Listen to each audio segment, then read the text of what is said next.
When Yep. when did you guys start with your the new polity, or just you specifically in making this content?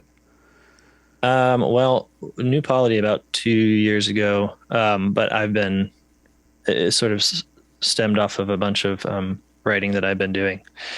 Um, just personally, I used to have a blog called Bad Catholic back in the early internet days. It wasn't really early internet days; it just felt that way for me.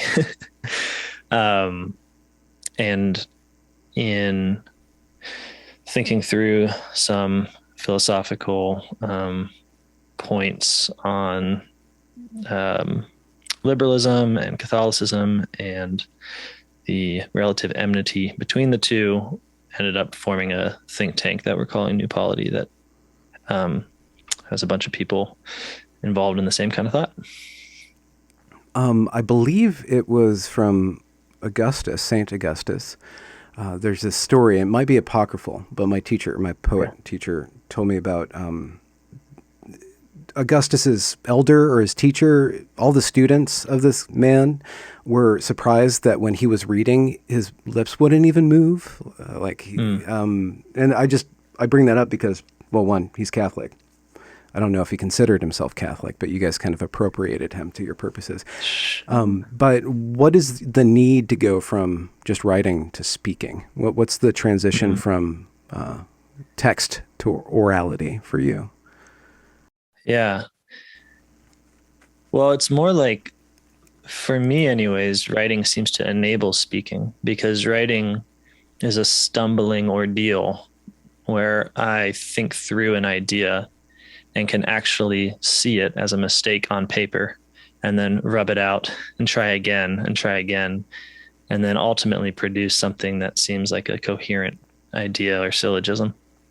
And so, if it really is true, having gone through that process, then I can speak about it, not with the same eloquence as I have in the essay, but with the kind of confidence that I'm pretty sure there's an essay behind me opening my mouth right now. Mm-hmm. Um, so I do think this is, in some ways, it's a lack, right? Like, because you hear about the kind of ancient rhetorical cultures, like what you're describing, where there was actual training in how to remember arguments, not by writing them out beforehand and looking at them, but by building, we have the concept of the mind palace, but that actually comes from ancient rhetorical strategies for remembering entire speeches, where parts of your speech are in this different visual space and you're kind of walking through it in your head so that you can remember the whole speech and give a really confident oration. So I do think it's a relative lack on my part that I don't have that ability to go from thought to speech. Writing kind of is the crutch in between the Mm-hmm. two. I don't know if you experience this at all. You seem to be good at just going right for the word. Well, I spent about 20 years just fumbling around in Microsoft Word, just writing and writing and writing and rewriting and rewriting and learning that writing's actually rewriting. That whole show don't tell thing doesn't really work because writing's all about revisioning, right? And retelling the Mm. story. And then when this whole fiasco internet YouTube thing landed in my lap, I just kind of went with it, and it felt a lot more real and immediate. And then my relationship Yeah. to my ideas and to the audience was given a lot more lividity and tactility that I was missing, Yeah. and I was really lonely as a writer. Whereas now I'm like, oh, I have an audience now. I want to hide more now. I'm running away Sure. from the audience rather than pining for an audience in my little Sure. corner. Yeah. What about you? Have going from a blog to speaking, you have a lot of dialogues, and then you also have an audience responding to it. Has that changed, like your relationship to your ideas in a way? Did they become more embodied or more grounded or less Yeah. grounded in this format? Yeah. No, I mean, it's a battle against pride and sin, in the sense that um 95% of my motivation is to be admired, right? And I feel like that's probably most people, if we were honest with ourselves. Maybe not.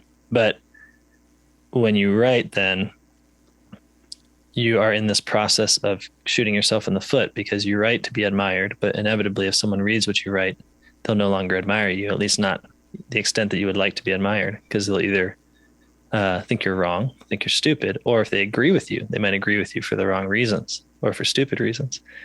So then actually writing, it seems to me, is only in like thought does it lead to this sort of glorious reward of attention. It's actually kind of agonizing. And if you don't go through that purgatory of realizing that you are not very intelligent, and that what you are able to express is a gift and not something like a skill that you have on your own steam, then I think it can be really brutal, and you end up looking at what makes people react well, and then you just start writing that instead of writing anything particularly true.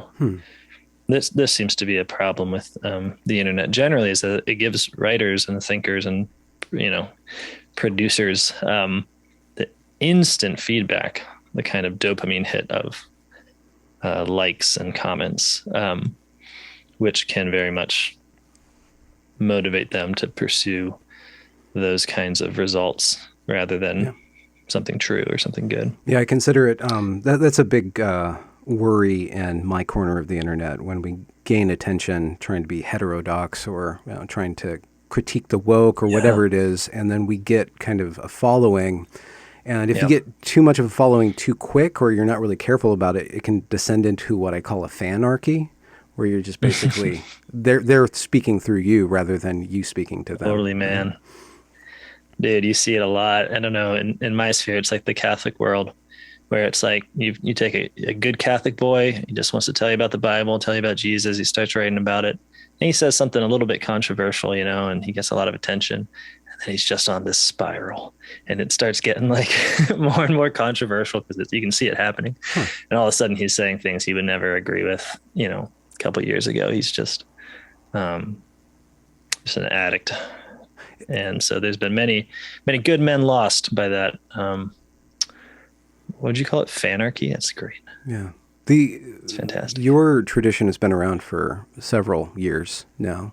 That's the claim. So I'm sure it's always going through that. There's always young thinkers going up and coming down, rising and falling. Yeah. The church is a constant business of reform. So what the church is, how it conceives itself, is humanity reforming itself. And so it's always involves, it never has a perfected humanity within it. It's always just, okay, here's the people at some stage in becoming good, becoming perfect, which is a hopeful thing, but it's also an embarrassing thing, because what it means is that you're members of a body that's often very lame. Yeah, and sloppy, and just like a human body. All these excretions and twitches going on all the time. Coming out everywhere. There's the concept of heresy. I don't know to what extent at this time that's a relevant or useful concept. And then there's apostasy, which I always forget what it means exactly. So there are bounds to Catholicism. There's a way for a Catholic person to say too many things to appease the crowd that they're no longer in that body. And one assumes that line is always being reformed or contested itself. A little bit, yeah. I mean, I think within the church, Chesterton had this line where he said that you never see children play so happily as when they're surrounded by a fence. And what he meant is, like, there's something about the security of a boundary that allows for real creative thinking and flourishing. And I find this true, both like artistically. The worst possible prompt is, hey man, talk about whatever you want. It's like, your gender can be infinite. Like, go. Yeah. Yes. I think our world generally tends to pretend to offer infinite possibilities. And then we all wonder why we're so paralyzed as to our actual activities. But yeah, so the doctrines of the church provide this fence in which we can creatively think. But, at the end of the day, the claim of the church is that God has revealed himself definitively. God became man, a particular time, a particular place that said particular things. And the concrete reality of that fact provides us with defense. It's like, look, we can say a lot of things, but at the end of the day, we can't say that God revealed himself in some other way, that the church is some other thing. Hmm. And so it's a restriction. And I find that, so I think there's creativity within that restriction. But yeah, there's heresy too, right? So heresy is simply when we start pretending like we've received some other revelation.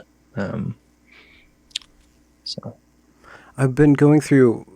I'm amazed by your content. I just have to completely plug it. I think a lot more people need to be thanks. watching it. It's excellent stuff. Because somebody recommended it to me because of the gender series that you did.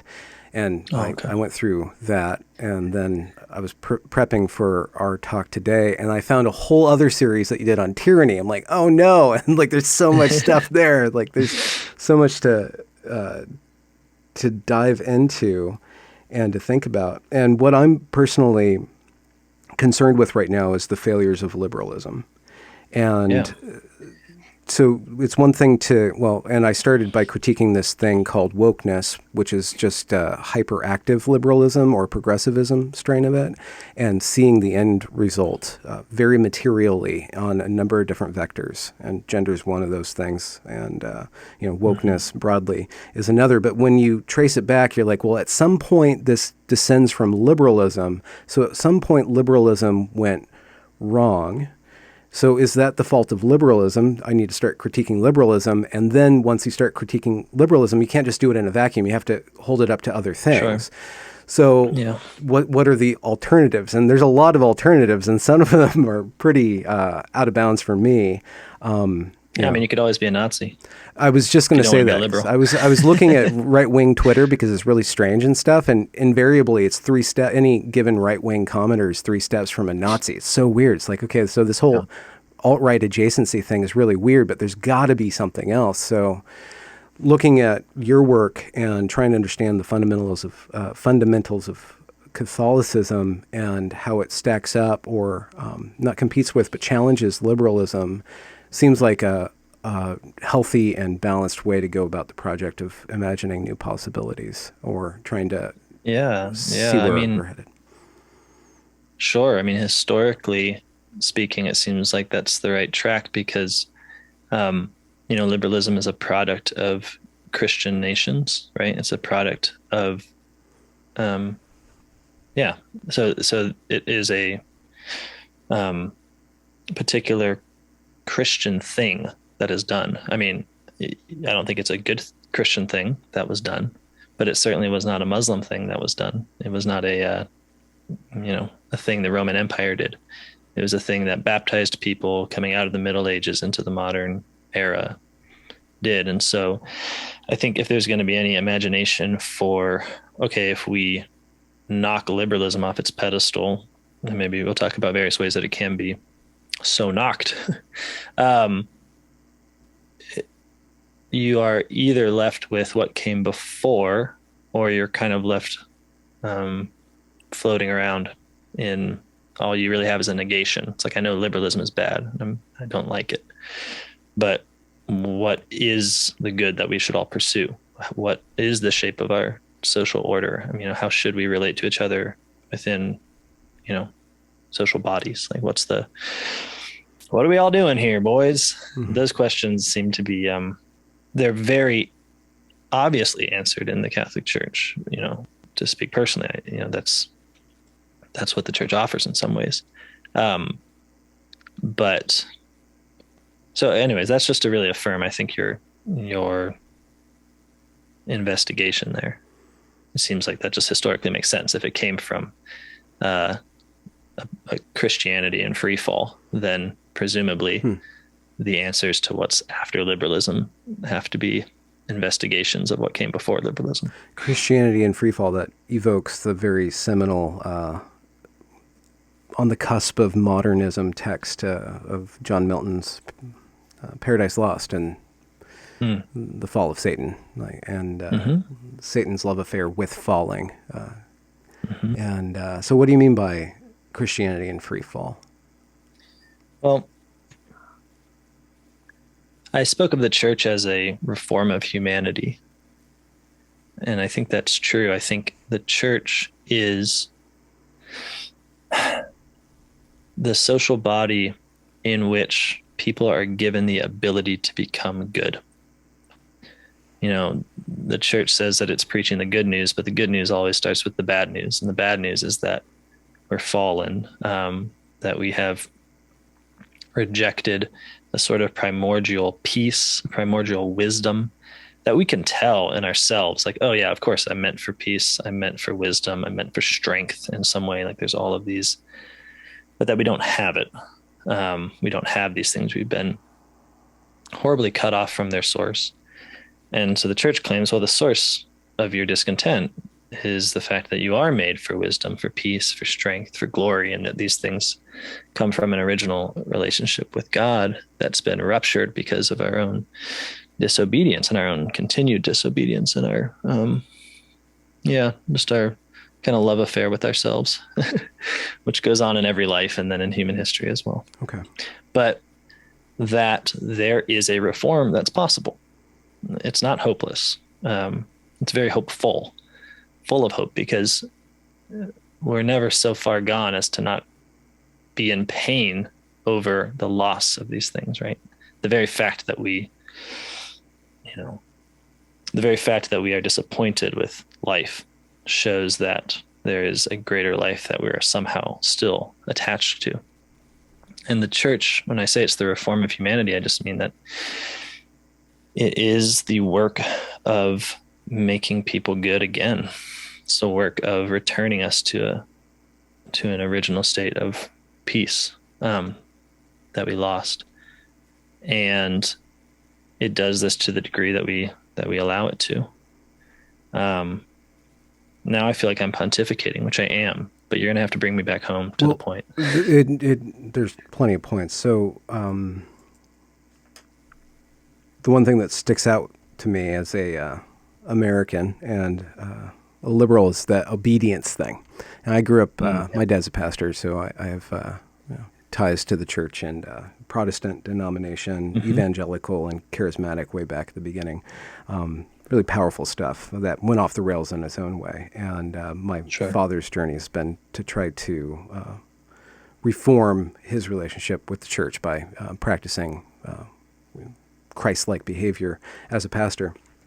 And that disobedience, so what the church offers is obedience and, peace, and the condition of peace is obedience. And what liberalism offers is freedom, and the actualization of freedom is rebellion. And that's completely seen, at least since the 60s, if not before then, but very graphically in the 60s, where youth was branded as rebelliousness. We don't just expect our teens to rebel. We encourage that, and we think there's something wrong with them almost if they're not rebelling. But that eventually gives over to disconnection from peace. It's giving themselves over to the glorification of themselves, and then an utter conformity. That we're at this stage right now where the kids right now, they're so queer and conformist at the same time. It's like a fever pitch of conformity and queerness, whatever, or differentness. And so they have to be obedient to something, and now they're going around and browbeating everybody else to obey them. So we can't escape that obedience. And yet what you are saying that the church is offering is peace at the end of this obedience. So a reforming of a rebellious nature, or there's something in liberalism that excites something that we need to fight against? Yeah, no, you really nailed it. The idea of making rebellion the norm has all of these paradoxes with it, right? Because when you achieve it, you've lost it. And so we are in a suicidal nation because we preach to everyone to become the ideal rebel, the individual who thinks for himself and sort of has his own way and his own path. And of course, to attain this ideal is to then have conformed to it as an ideal. And so to no longer be the individual, to no longer be the rebel.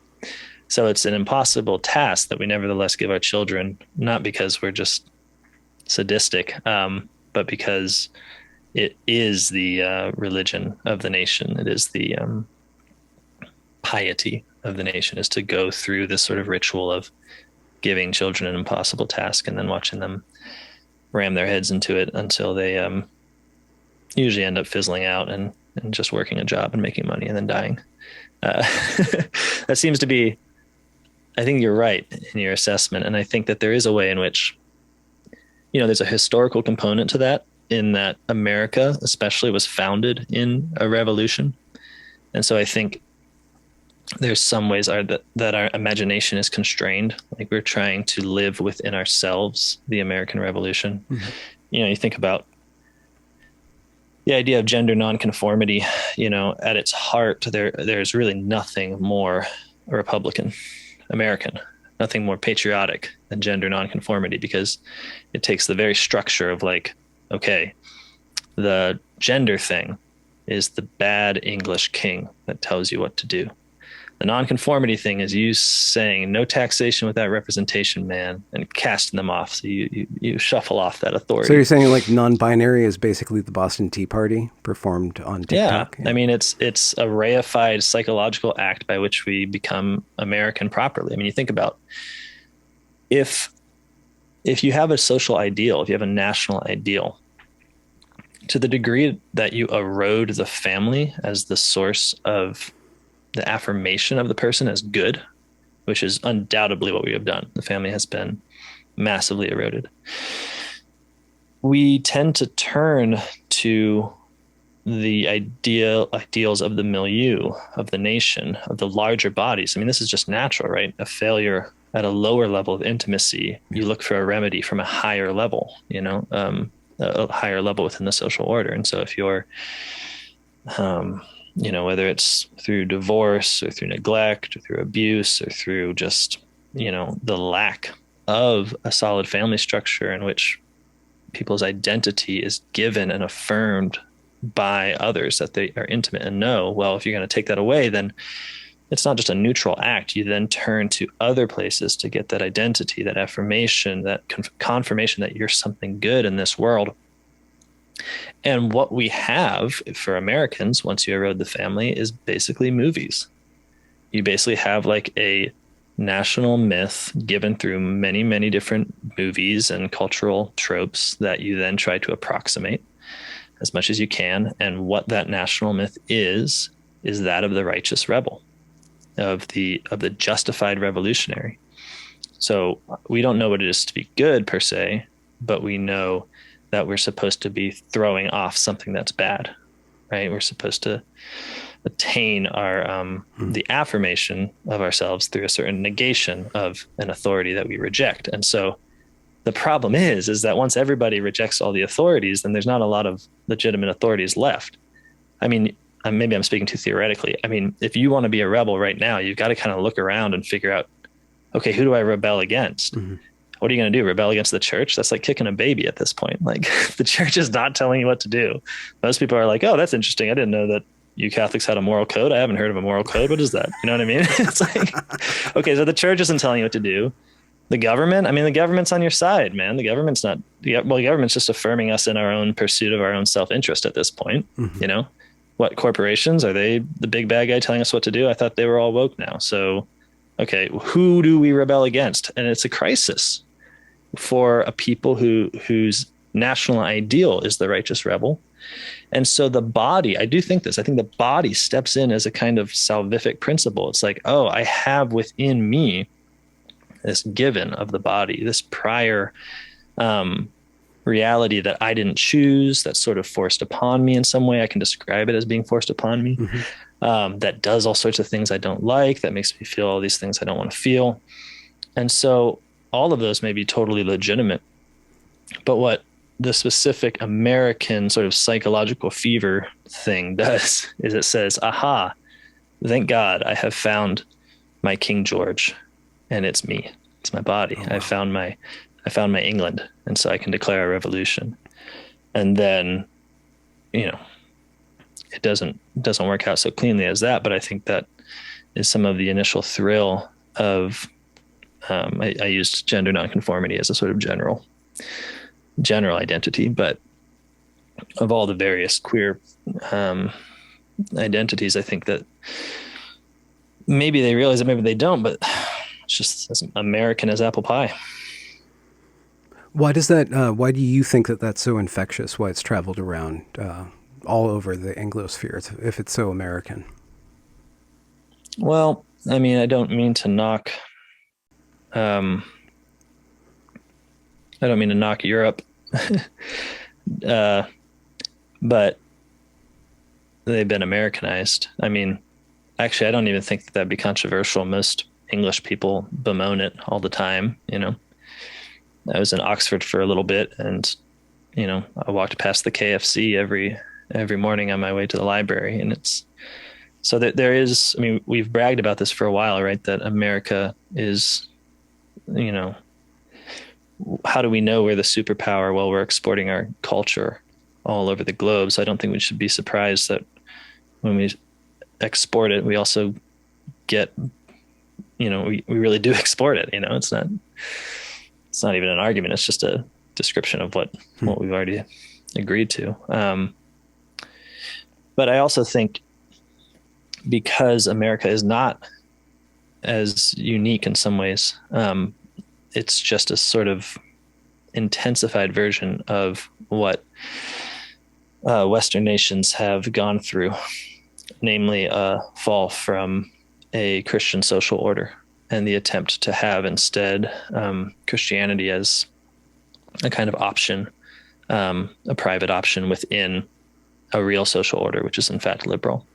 And America does this in a really aggressive way because it's actually how we were founded, right? So we're not like France. We don't go from in one place this history of Catholicity out of medieval Christendom into, well, I mean, I say France is probably a bad example because of the French Revolution, it's pretty drastic. It was merely but an there's aberration. A continuity, So. right? But there's like an ancient regime and then the new thing in one country. But with America, and part of what makes up American identity is that we began with rebellion. I mean, we came to a country to escape an authority, to start new religion for the sake of our own freedom. Everything that was difficult to assert in Europe because we were always at war with a past that was real and evident in its cathedrals and social institutions was simply blank space in America, except for the pesky Native Americans who, of course, we dealt with.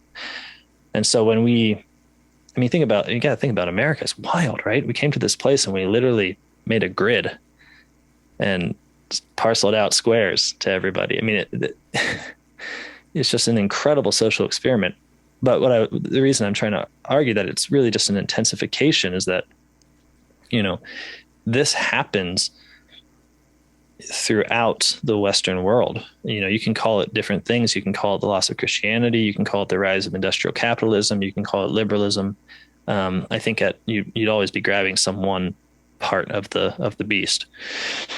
But I think America is just a very intense version of it because it began that way.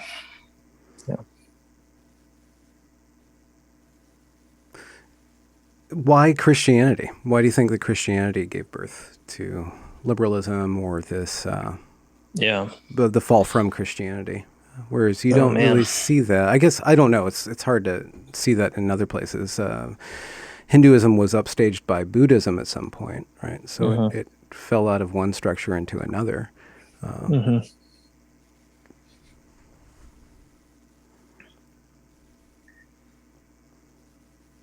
Well, I mean, there's a couple of ways to look at this.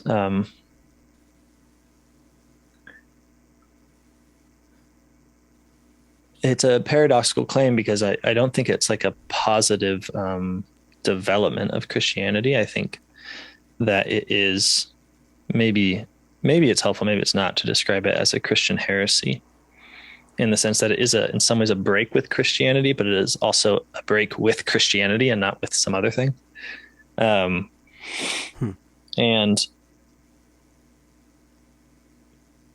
you can see this in small ways, where the achievements of Christianity are kind of reframed as natural achievements. So there's a lot of different ways to look at liberalism. One of the ways that's been helpful to me is to see it as basically a negation of the historical reality of the Christian church and its replacement with the idea of a purely natural development of humanity.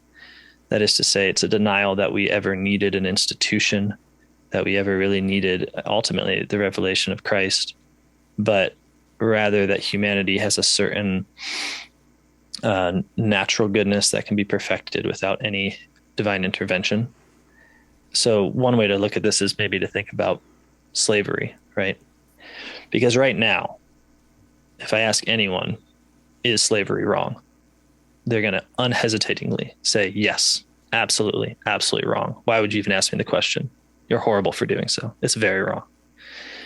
But if I asked anyone in the Roman Empire, including probably the slaves, is slavery wrong? You would not have gotten that answer, right?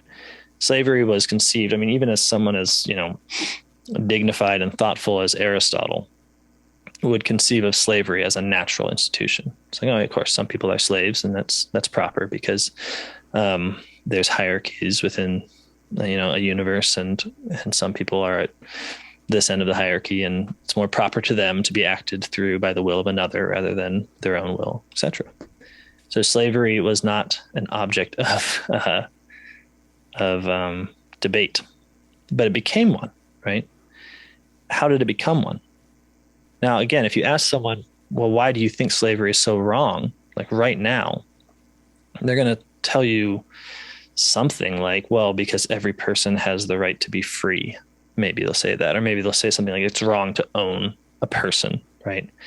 They're going to talk about this unrepeatable, incommunicable value of the human person as if they thought of it yesterday, right? Even though the weight of the evidence is that actually that did not occur to people in antiquity. Or if it did, it was sort of in this, oh no, I really don't think it did, but it certainly was only applied to sort of select groups, which is, not saying much. So, okay, so what happened? Are you saying Christianity happened? Not everybody has like a divine spark in them, according to Sure. the way that the ancients looked at people. There was no equality under the eyes of God, let's just say. Absolutely not. Yeah, I mean, every society was sort of determined in some way by its exclusion of those who were not it. So, you had Rome, and then you had the barbarians, for instance. And this took a long time to even become a question. Like, it was the gradual influence of Christianity. I mean, any reasonable historian that says, okay, how did we get from slavery's A-OK to slavery's absolutely abhorrent? Any historian that doesn't posit Christianity as the influence that brings you from one to the other is just lying to themselves. I mean, the assertion that everyone is created by God, ex nihilo, for the sake of love, and everyone is deemed worthy of the death of that God in the cross of Christ, like they are saved by God. God then goes out of his way to save them. Is like a corrosive acid on the institution of slavery. I mean, it takes a long time, obviously, but gradually ownership is considered proper to the dignity of the person. And the person really does become an owner until you get to the point of moving from slavery almost imperceptibly into a peasantry within Europe, in which there's even while there's hierarchies between lords and peasants, there's no sense that a peasant can be owned like cattle. There's a sense of it being proper to them to own their own property. Okay, so there's a gradual revolution here that's really affected by Christianity and by its vision of the world. And what liberalism is an attempt to erase that history and say, well, we can reasonably know that every man is created equal. We can reasonably know, without need for revelation, without need for grace, we can come to this sort of conclusion that slavery is abhorrent. Because one of the examples that early liberals like to give is that, well, I wouldn't want it done to me, and so I have to universally apply it to everyone else that we shouldn't do it to them. So it's a sort of like a self-interested and anti-slavery position, which is, again, it's ridiculous because it's presuming the Christian principle that, that it should be the case that everyone is getting the equal, just because they're all coming from the same God. They're all loved by the same God. They're all part of the same movement of redemption. There's one story of salvation in which everyone is involved as unique individual persons. Mm-hmm. Okay, so the point being just that, liberalism tries to do is have these achievements of Christianity as if they simply come from it's like the thought experiment. It's the making unnecessary of the divine. It's the making unnecessary of the church. And so this is why it's often paired with the Protestant Revolution, in that as the church becomes is described as less and less of a real social body that really has a mission, that really has a purpose that you can touch, that you can go to, and becomes more and more just a individual private assent to some beliefs, it loses its efficacy in the world. It becomes, at best, a club, or like a gym. The turning of the church into the club is the movement of liberalism. A place where you go and you work out your soul with a couple other people, and then you go back. Yeah, if they want to. And if they don't want to, then that's fine too. Yeah, I mean, liberalism is, as it describes itself, it's not really doing anything. It's just not saying anything about God so that people can choose for themselves about God. It's not saying anything about the nature of man so that people can choose for themselves what it means to be man or what it means to be woman, right? It's just an agnostic empire that is allowing the space necessary for individuals to flourish on their own terms. Now, the reason that this is not true is because, they are actively enforcing a regime of agnosticism, right? So what I mean is, you're saying something very positive about who God is if you're saying that you can live agnostically towards him. You're saying something very positive about who man is if you're saying he's fulfilled within systems in which religion is merely a private choice that he may or may not make, right? You're enforcing this, right? So it's like, that's why liberalism can have any religion except for the ones that say that, we can't actually just tolerate a diversity of religions, right? So liberalism has to, coerce and enforce its own agnosticism. So the logical outcome is repressive tolerance, kind of. Yeah, stuff. Totally. Yeah. Like we tolerate because de facto the only things that are real religions are the ones that don't matter. So within liberalism, a religion is just defined as a privately held belief system. Any religion that says, no, the church is a social body with laws that it should be able to enforce. Okay, now you're like a religious fascist or something, right? And it has to be that way within liberalism because there can only be one boss. There can only be one game in town. And for us, it's liberal states. And so you can't have any competitors to that. At the end of the day, they're the sovereign. They enforce the law.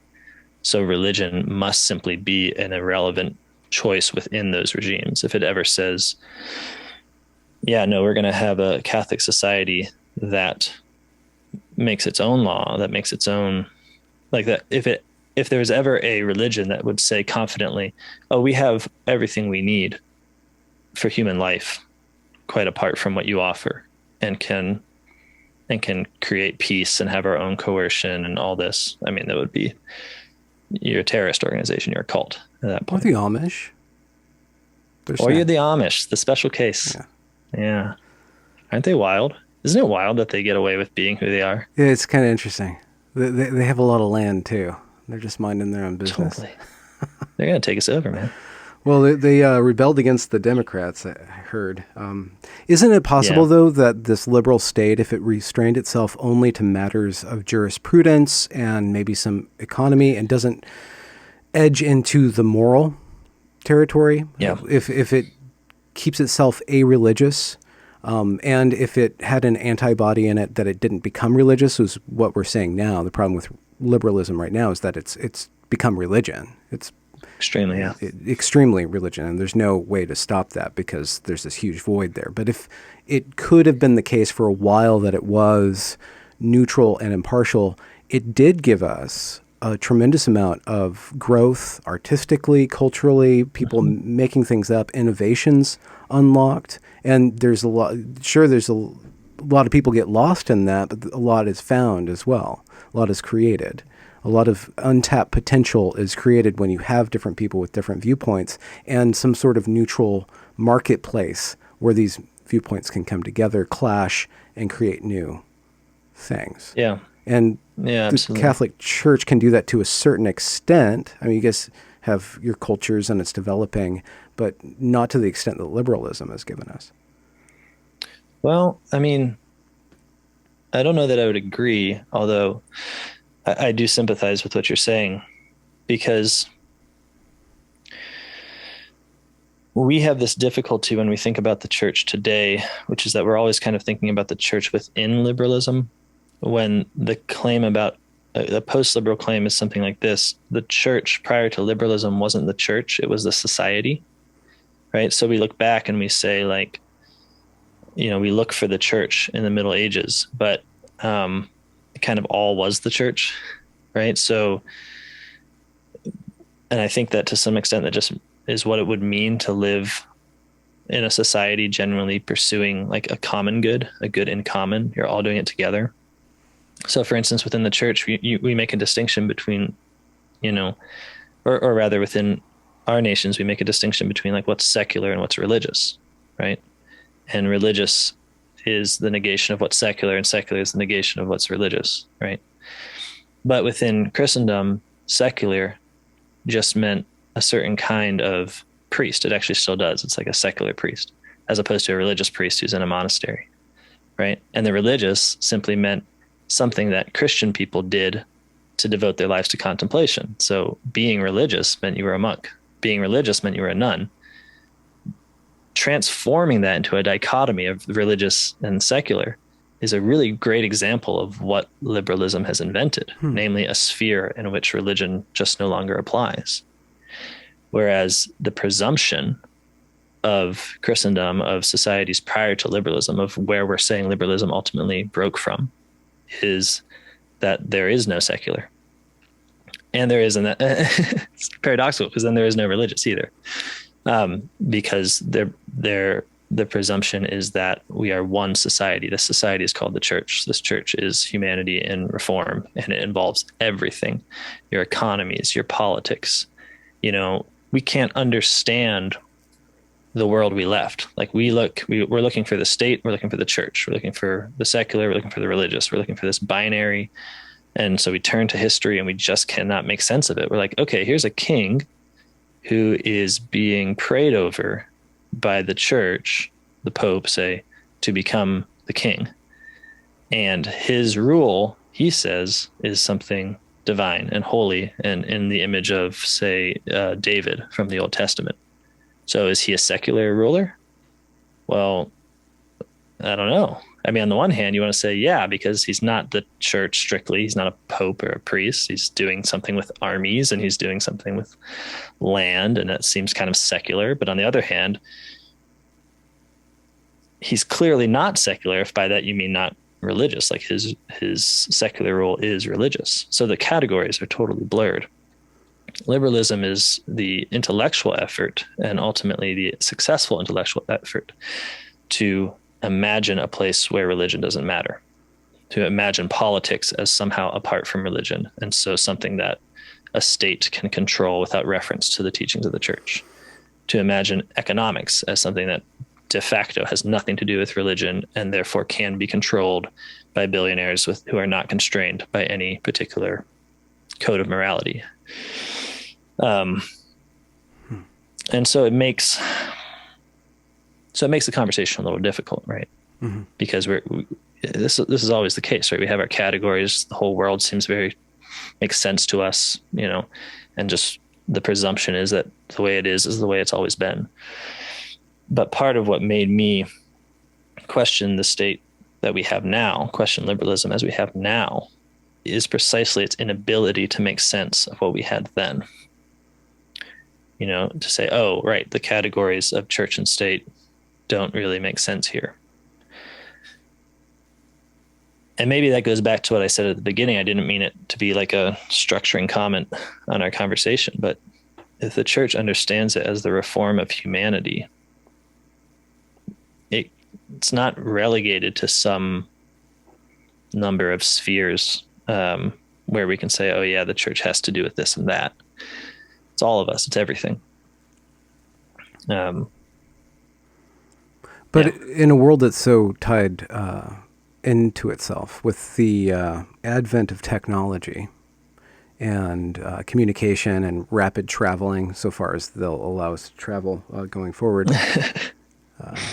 the proximity between these different groups and these different religions has dramatically collapsed. And the liberal order was uniquely qualified to give a place where the Muslim, the Jew, and the varieties of Christian can live in somewhat harmony within a city and deal with each other. And, the idea of secular is that I can go as a Christian and eat kosher food and be served, the meal at the Jewish deli, but they won't come and try to force me to stop eating bacon, right? Like it's this kind of acceptableness of difference, and that secular bond, I think it can work within a conception of, a watered down conception of everybody being equal and everybody being divine or not divine. We're just creatures and we're coming together. That allowed that.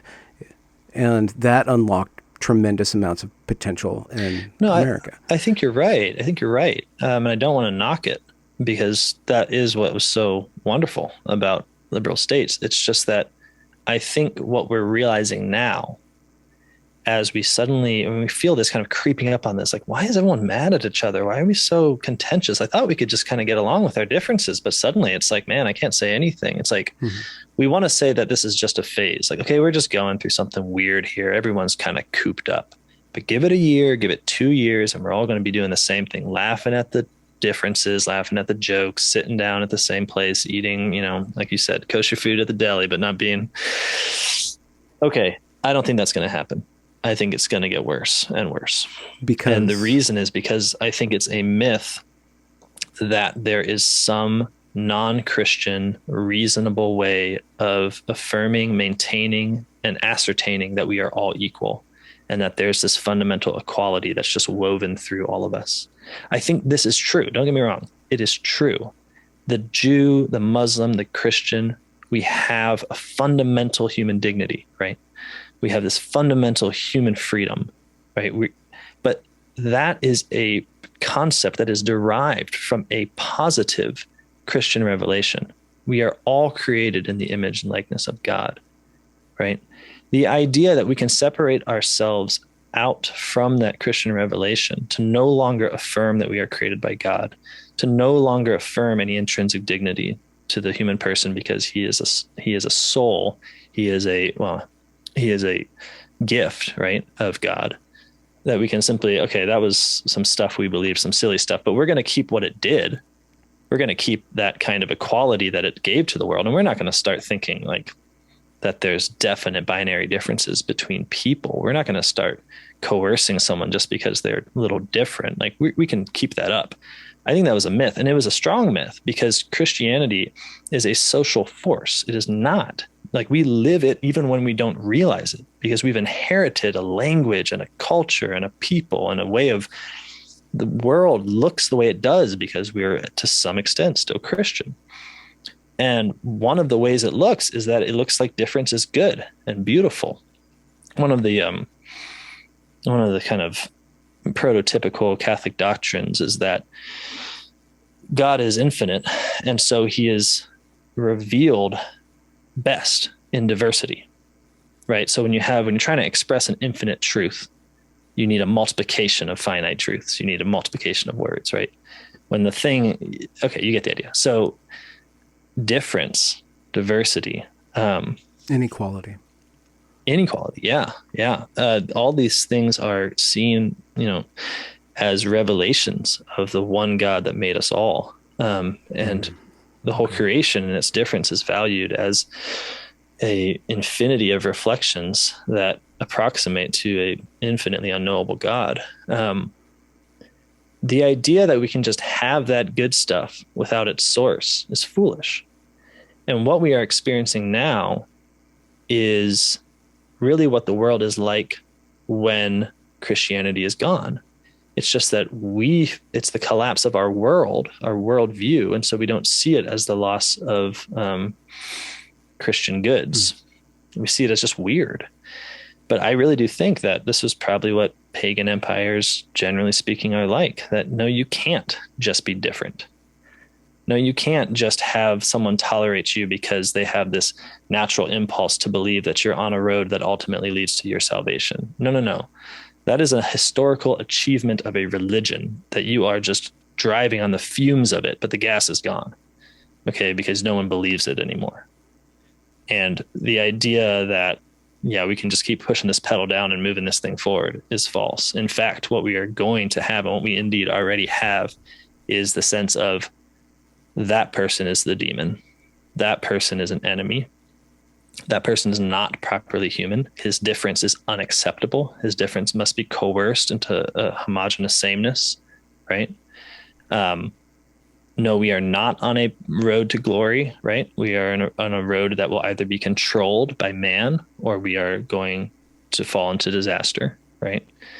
These fundamental presumptions are creeping up in the human soul, and they don't, yeah, I don't mean to be pessimistic. It's just I really don't think they go away without real conversion.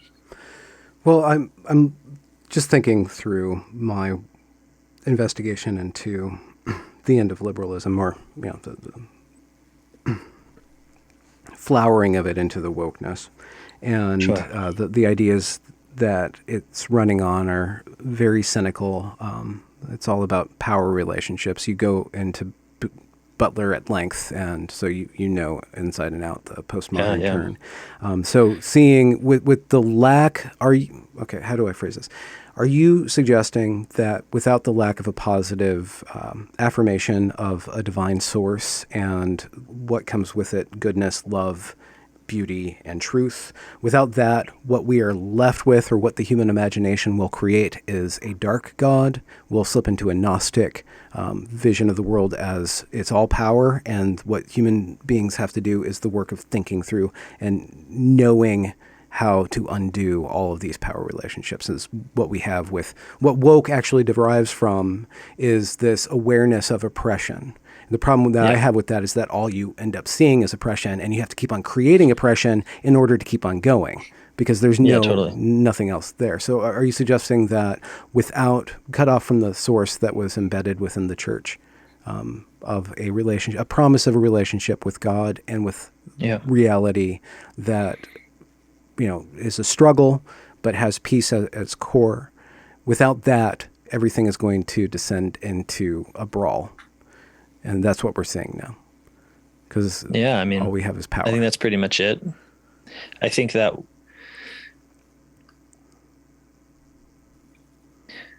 I think that God makes us unafraid because, like children, when we realize that our Father provides, or we don't even have to realize it because He provides for us without us realizing it, right? So when we live in a situation in which we are provided for, and which our identity and our very being is proclaimed good, and we're presuming this as our world, like, oh, I live in an abundant world, where the creator of the world gives good things to me, right?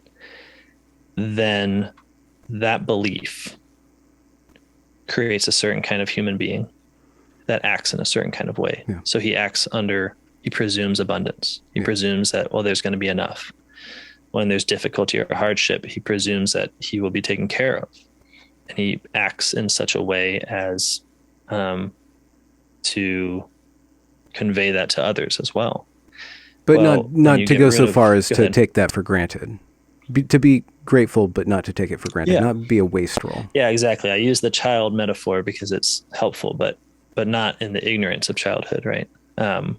Where we really are taken care of, but we're also incredibly selfish and don't understand You it. still have Right? to be a steward. Yeah, exactly. Like it is when Adam was created, within the scriptures, you read that he had everything taken care of, every tree of the garden he could eat of. Um, but he was also infinite. I should say infinite. It's totally wrong. He was wise, right? So he was given wisdom, the participation to know God and to know his gift. And that's what we're aiming for. That's what Catholicism tries to do to people, to make them a little more like Adam, prior to the fall. That's the hope. But okay, so you have that one option, and now you can take God away.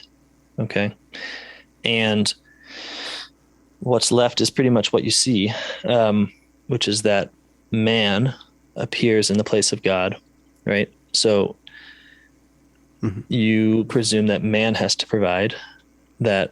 And man's tools are God, either man or man's reason or rationality. The effects of man are God, Yeah. or salvation's found through them. Yeah, totally. Yeah. You have to, I mean, you think about within scriptures, the people running from God have to build, and they build a tower. The tower is called Babel. It's in defiance of God. And sometimes I think we think of this as just like Babel is just this tower that was really impressive. See, God, what we can do. We rival even you. But it's also just, I think, totally correct that the effort to provide for human life in fear requires great. Let me back up. When we're no longer assured of a good God who creates us and loves us and cares for us, and this isn't the operative presumption of human life, we start to presume that man must take care of himself, that we're alone in the cosmos, that it's on us. Things that otherwise are impressive and maybe even alarming become deathly frightening, because there's no presumption of a net. There's no presumption of help. There's no presumption of grace. There's no presumption of abundance. So every threat to human life becomes infinitely more fearful, because it's a threat to the entirety of our resources, right? We're just on our own out here.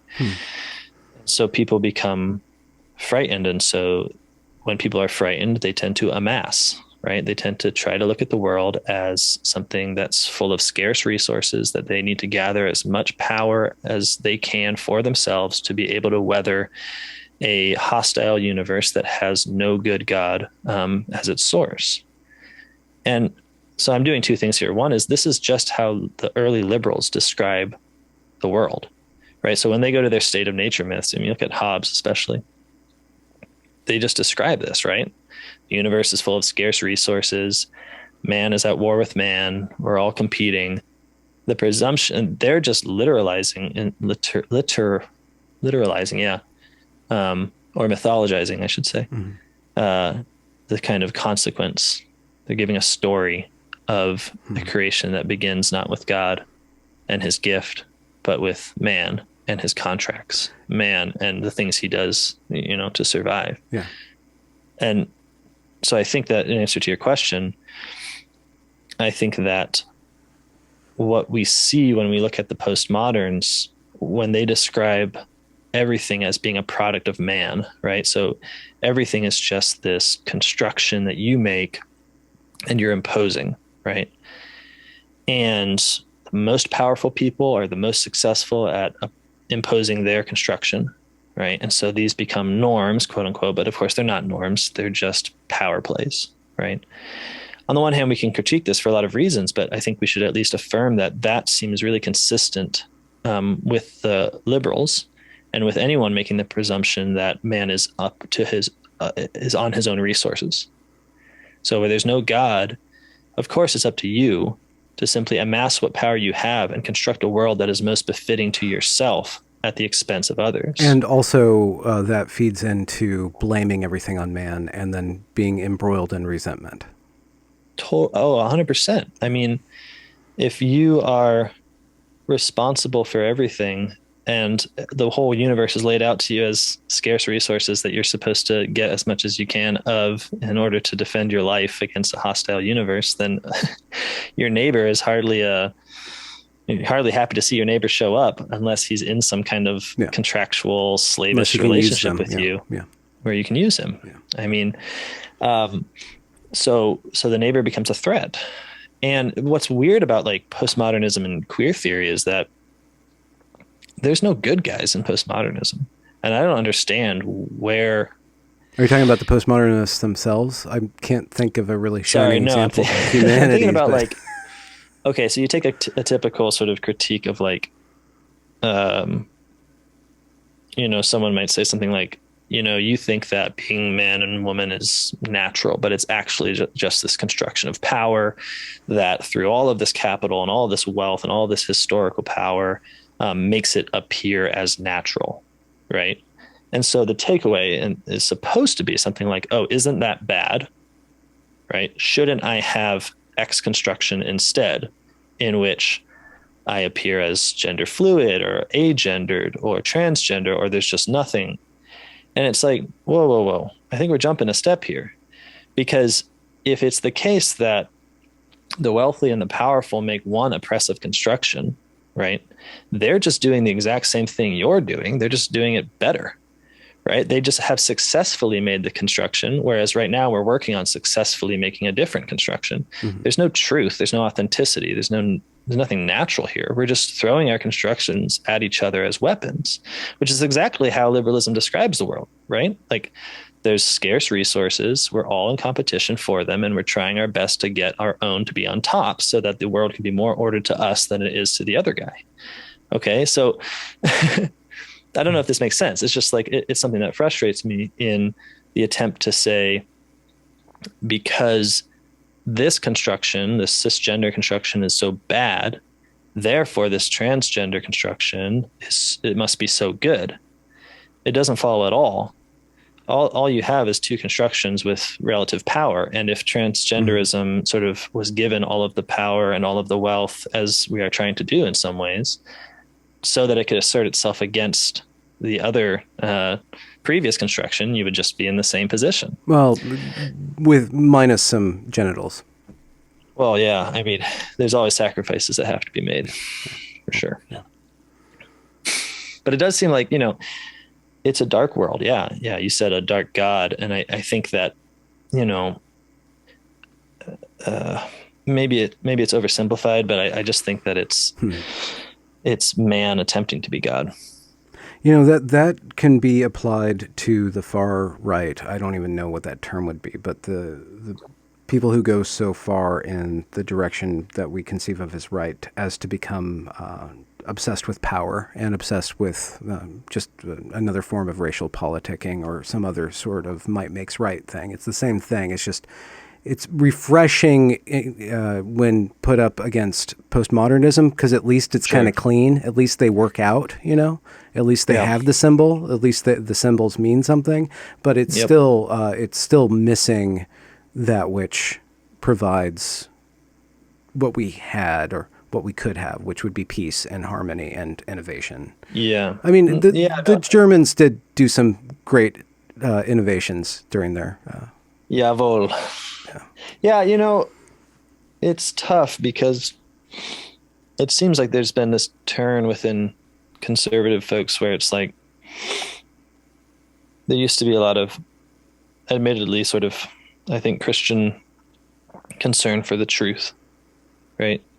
Because the idea of something being true means that when someone is, the truth is somewhat coercive, but not really, right? Because only as coercive as like reality itself is coercive. And so when a political effort is always to live in accordance with the truth, and I don't mean cynically here, because this is the problem. Postmodernism is here, like, well, there is no truth, blah blah blah. But if there is truth, and we can presume that, then you can see the road forward to like a um, definite effort of living in peace, um, without coercion, except for where there is the attempt to lie about reality. And then it's the coercion of the truth. The truth itself should attract us, should make lies look ridiculous, should have us defend it. Like, no, we should live according to the truth. Um, I'm not seeing a lot of that in conservatism right now. It just seems to be more like, well, who cares about the truth? We want to win. Right. So the way we win is just by some alternative sort of aggressive identity politics where we just do what the left does because we're resentful that they did it so well up until apparently like maybe 5 or 6 years ago, in which now the right seems to be basically better at doing identity politics and like grievance stuff in order to get things done. Which again aligns with your proposition that without God guiding society, even the people who were closer to God 5 years ago will degenerate into. Yeah, I mean, you see, it's kind of disgusting in some ways, right? Like a Christian whose big wins are showing how he's oppressed for being a Christian. Or, you know what I mean? Like, or Christians who now have it as an identity, or like, you know, people that are trying to have heterosexual, like I'm a heterosexual male, and they assert it as an identity worth protecting in the exact same way that someone is asserting their bigender status. Just, you know what I mean? Like some of this is, you know, it can begin as a joke. Yeah. Super straight. But a very wise man once told me, be careful what you joke about. Oh, really? I haven't heard that one. Well, I've learned that over time. Yeah, you see this. Like, I'm just joking. I'm saying what I think. So I don't know. I see the, I think that in the absence of a pursuit of truth, which is confirmed by a belief that there is, in fact, a common narrative in which all of humanity is involved in which everyone, no matter what differences, right, we can affirm that they are children of God, moving towards their future glory. When we can no longer affirm that, well, I think this is the kind of world that you create is differences, or rather, the utilization of the truth in the war against all. But that's it. Yeah. It matters because it works. The problem with revival, Reformation, there's a lot of things, but what it comes down to me with the religious question is that you can assert this all you want, and it can be a beautiful, wonderful assertion. You can have all your ducks lined up. You could be a doctorate thesis guy who's actually good at talking about it. And yet if the individual that's listening to you, they might be persuaded, and they might be persuaded out of fear of the alternative or because something sounds good to you, but without the revelation personally revealed, without God revealing himself to the soul, it's still a pantomime. It might be a better pantomime, but true change doesn't happen until that happens. And the only thing that one can do, I suppose, is to prepare the way for that to happen, because a human being can't reveal God to another human being, which is the problem that I have with fundamentalist religion, people who are religious who assume that they, through assertion and proposition, can save the world. God saves the world, right? Right. But that doesn't mean that you can't make those assertions, or that you shouldn't be making the case for God. Yeah, but Benjamin, don't you think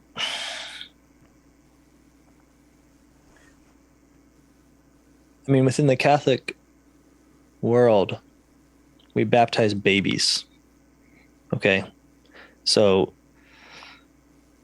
these squalling, cute nothings that you could never attribute anything like reason or will or even like awareness of basic surroundings outside of like an inch around their bodies, right? And we say, we are in faith going to bring you into a body called the church, into a story of salvation, into a reformation of you and all of us. What I mean to say is something like this. I think it might be a presumption of liberalism that Christianity is somehow extrinsic to a social reality. That what we have is some real social reality. We're all chugging along, working jobs, having babies and stuff like that. And then within that reality, we can kind of reach up and grab Christianity. or God maybe reaches down in a crucial moment and grabs us.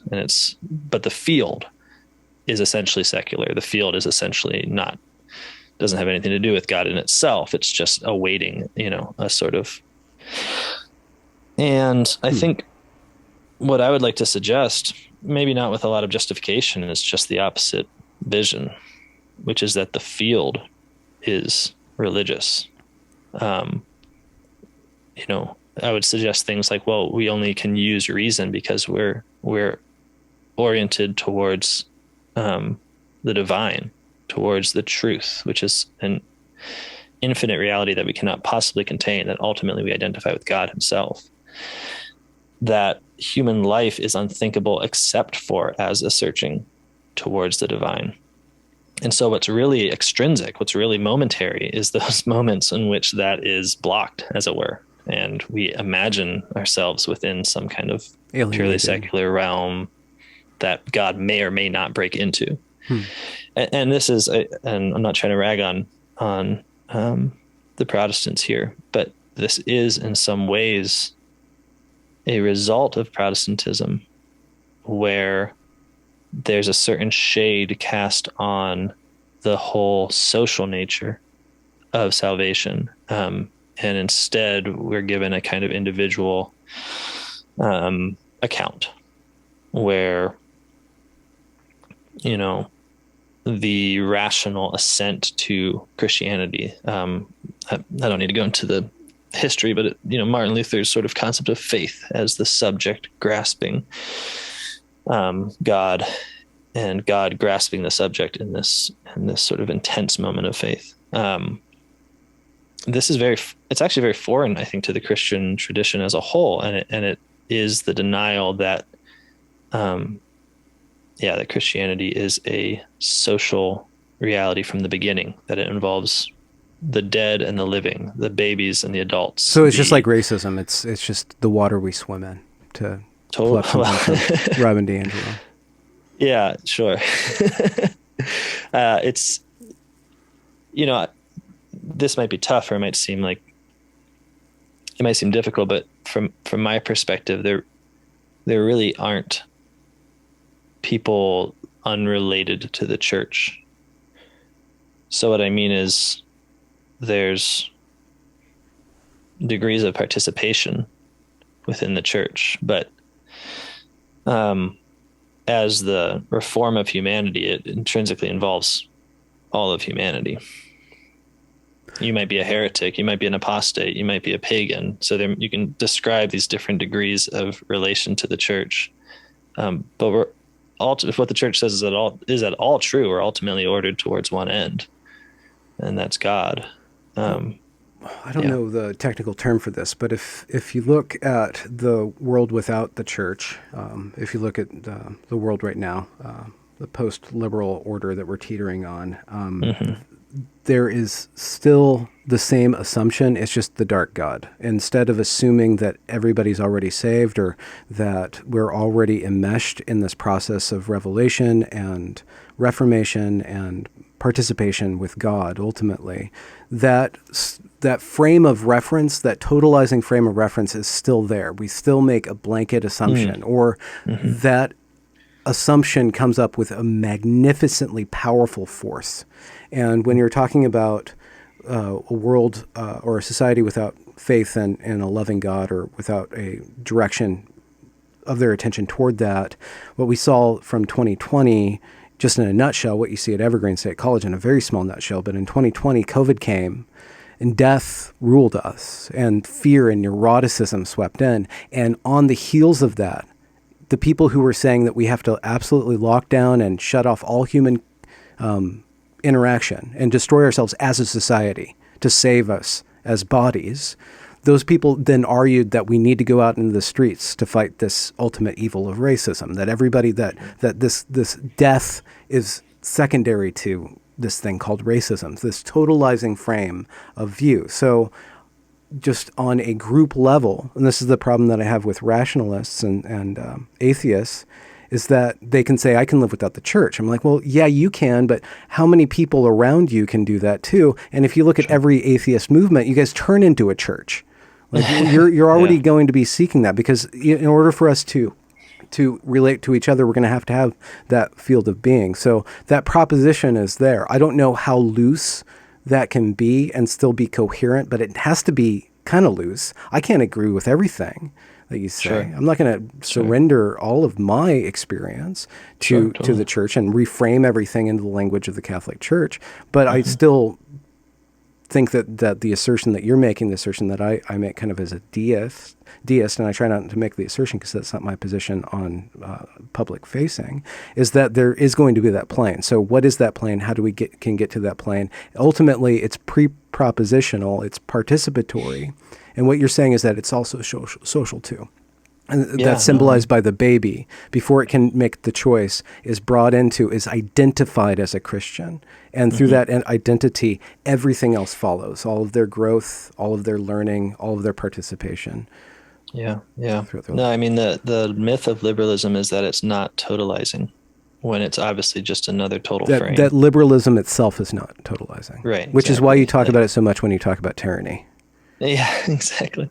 Well, I mean, in at the end of the day, I think most tyrannies now are just fake churches in the sense of they're not the church and they're pretending to be. I mean, so what I mean to say is I do think that there is a particular total historical reality that we're all involved in. There's a true story of humanity, and I think it has been revealed.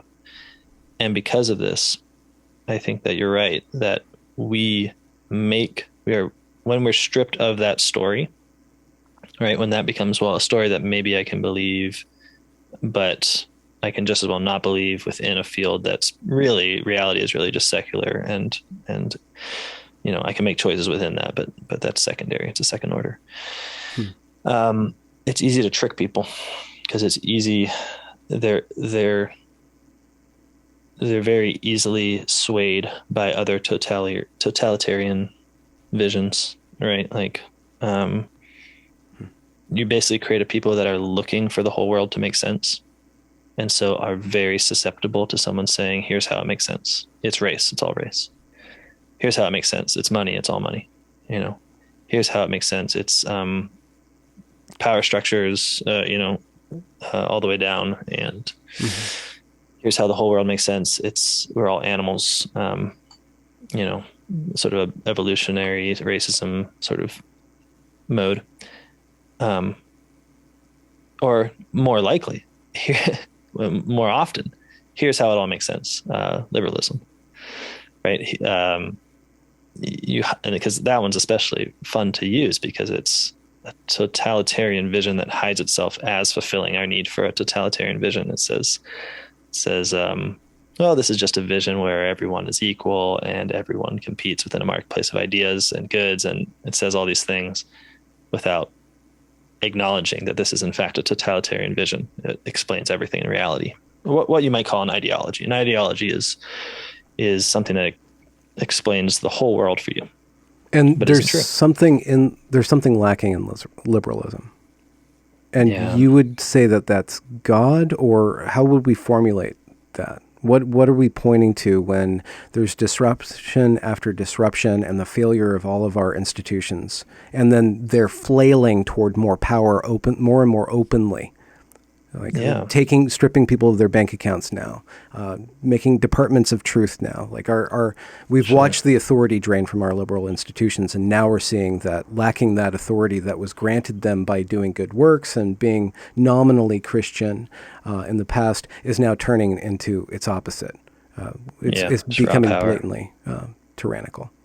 Yeah. With with a rainbow flag, on the bomb, Yeah. and Yeah. all this dressing, all this window dressing. Sure.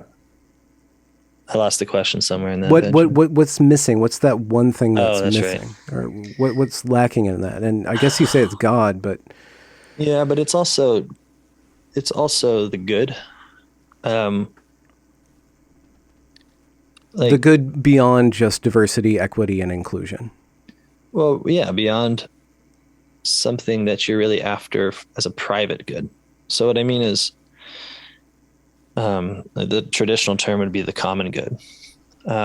So traditionally, can you imagine this? Traditionally, it's always taught that we first of all pursue the common good. So the things that are good for all of us and in which we participate. And then within that, we can pursue private goods, the things that are just good for us.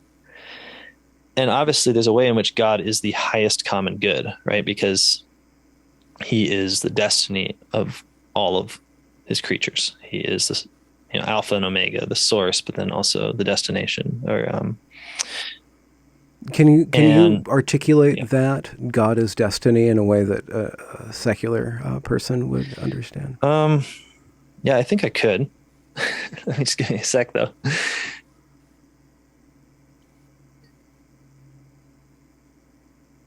I mean, doesn't it seem like in our liberal societies, we're all pursuing our own interests? I mean, I'm just saying that as the most basic. Like, there doesn't seem to be any transcendent good, which we're all after. Unless you speak about burgeoning activism. Activism is the one secular thing that has that purpose at heart. Yeah, no, absolutely. But within activism, you express something as a transcendent good, but you express it as only being possible insofar as it is being negated. So you're really fighting oppression. So you're saying I am pursuing equality, but what you really are doing is, well, I'm at war with people that take away equality, or seem to. The idea of a common good that's actually a positive vision. Like, what are we all here for?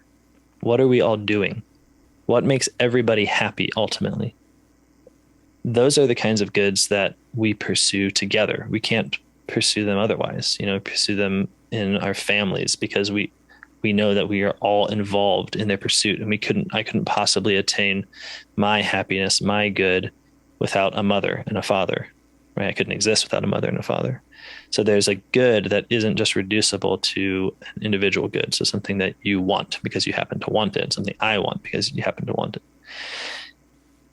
That is, I think, what is missing in liberalism is the articulation of goods that are not just common because a bunch of people happen to want them, but because they fulfill us as human beings. They fulfill our nature. They're proper to us. They belong to us, and we pursue them together.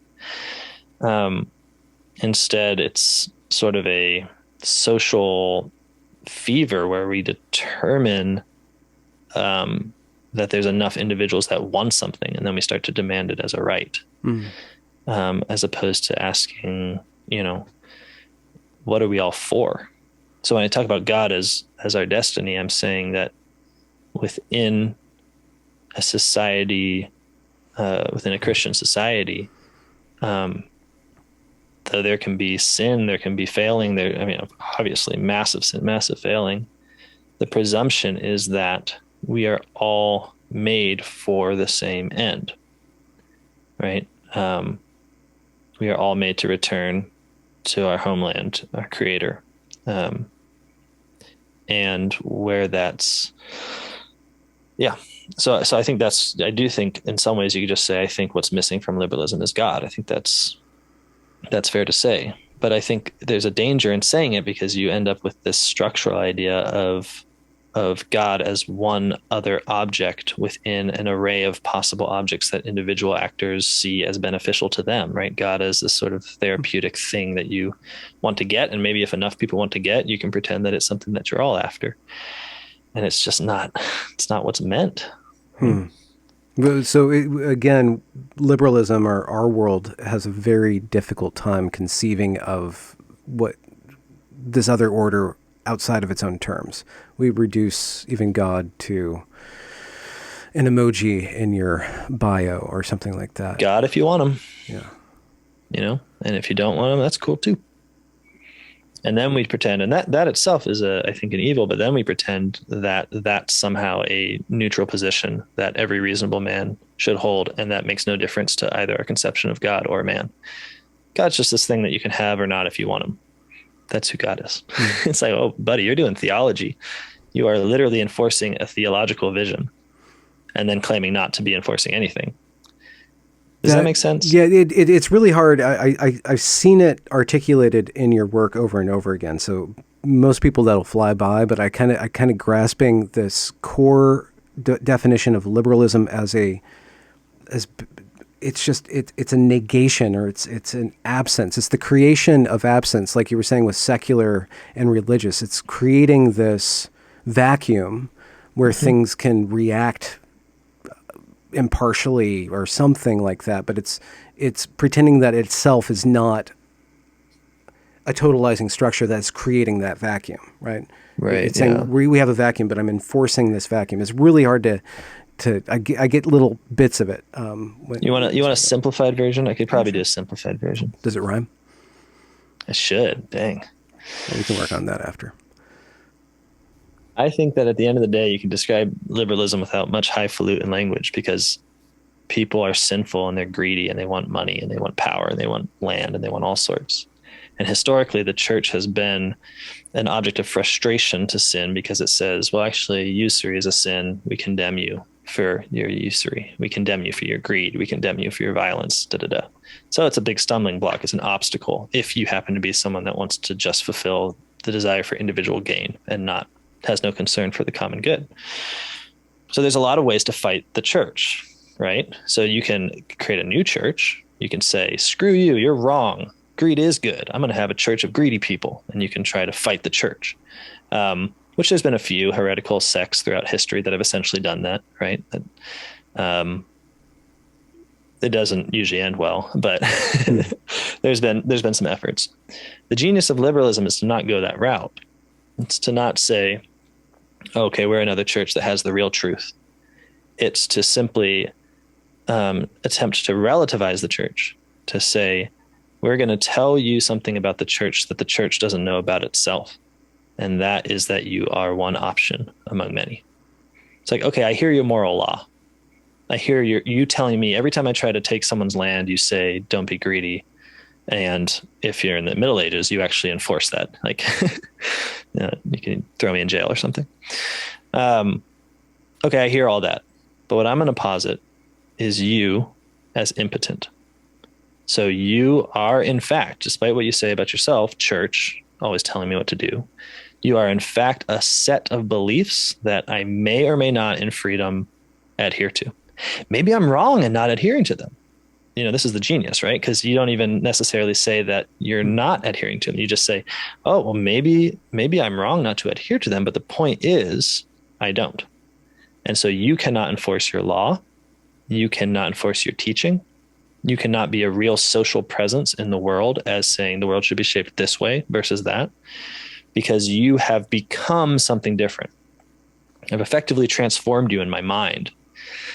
This, I think, is actually the real story of liberalism, is that very greedy people in England, but in other places in Europe around the time of the Reformation, wanted to do things that the church said they couldn't. And so instead of doing the thing that the Anglicans did, which is like, well, screw you, our king's the Pope now, and we've got a new church, and it's called the Church of England. Instead of doing that, they developed a essentially Protestant vision in which they just told a different story about the church itself. And well, of man and God. Yeah. And the world. Everything changes. Everything becomes, well, no, actually, I am going to take this land from this peasant and have it for myself, because I am an individual who can see the morality offered by the church as an option that I may or may not participate in, and I choose not to. Now, that's basically the story. And the story of modernity is one in which we're in constant denial of this. And then we end up going so far as to say things like, you can't enforce morality, right? You hear that sometimes, which is not much blatant anymore. Well, all the people who were saying that. You can't legislate morality or something like that. Yeah. Okay, so that's my sort of my storybook take on liberalism. It's like bad people want to do bad things. Church says no. Bad people say the church isn't really the church.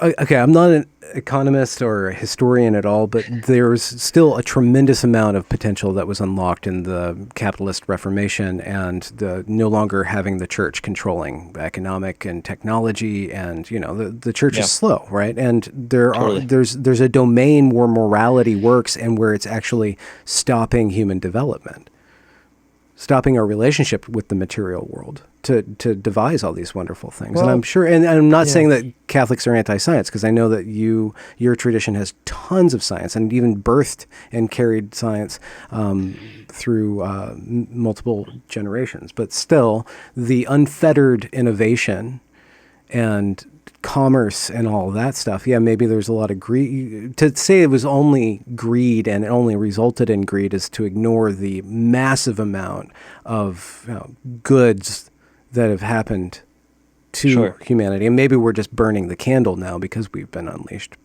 That's to be Yeah, contended no, with. I 100% would never deny that the birth of liberalism, the rise of capitalism, everything we call secularism, has unlocked a relation between man and the material world that has enabled him to have way more wealth and technology.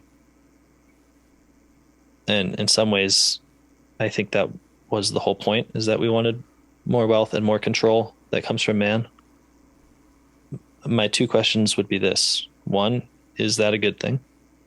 And two, um, did it happen through a spreading and burgeoning of happiness? Like, where we, like, you can talk about an increase in material civilization, but obviously it's kind of meaningless if you had an increase in material civilization in which everyone was miserable.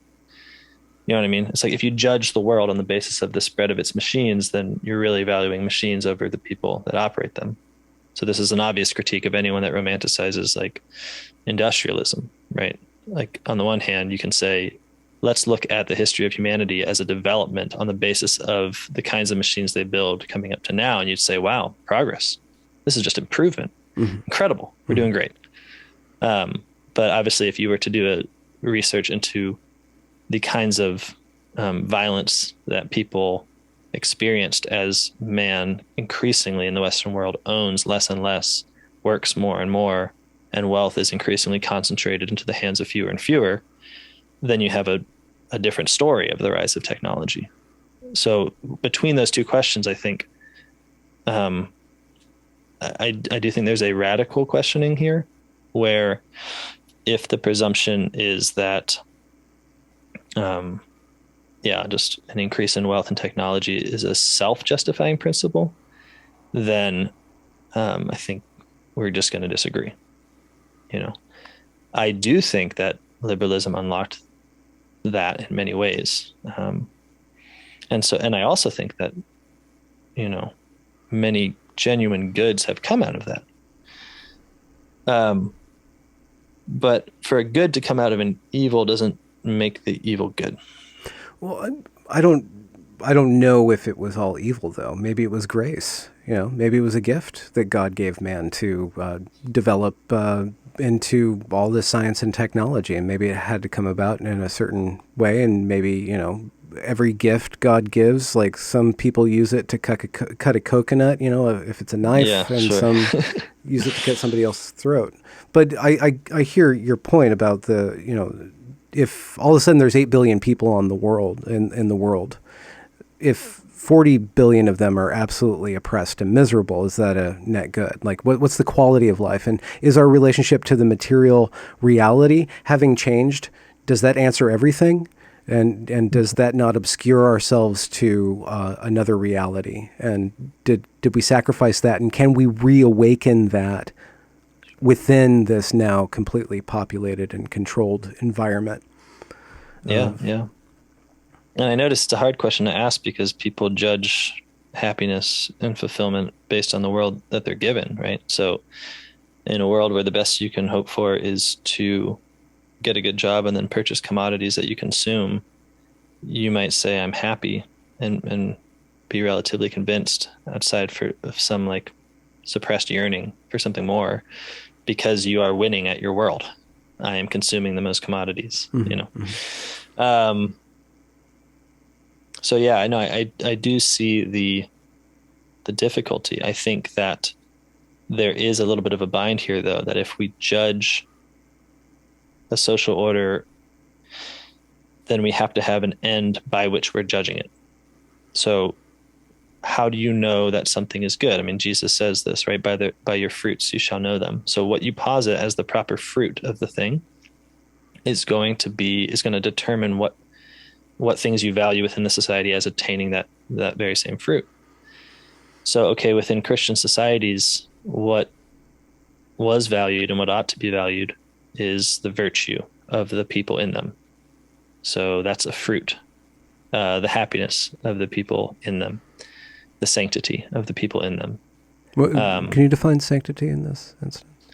Getting right with God. No, sanctity is, I don't know that I actually have an awesome definition. It is the It's not just godliness. somebody's identifying you as sacred. It's that some sort of clean openness, connectivity.